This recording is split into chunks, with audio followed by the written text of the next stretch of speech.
বাংলাদেশ আওয়ামী লীগের কাছে বা আওয়ামী লীগের নেতাকর্মীদের কাছে ডক্টর মোহাম্মদ ইউনূসের নামটা একটা অ্যালার্জেটিক ওয়ার্ড।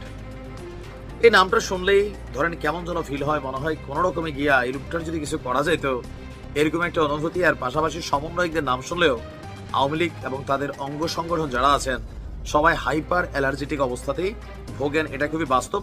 বিএনপিও হালকা হালকা ভোগা শুরু করছে, সময়ের সাথে হয়তো আরো ভোগবে, কারণ নির্বাচনের সাথে বিএনপির। বাট এই সকল কিছুর বাহিরে ডক্টর ইউনূস এবার যে কর্মটা করতে যাচ্ছেন, এই কর্মে আওয়ামী লীগের আরো প্রচুর আফসোস হবে, ভারতের আফসোস হবে, তবে রাষ্ট্র হিসেবে বাংলাদেশের জন্য এটা ভালো হবে। কথা বলছি আওয়ামী লীগ সরকারের খুবই ঘনিষ্ঠ একটা রাষ্ট্র চীন।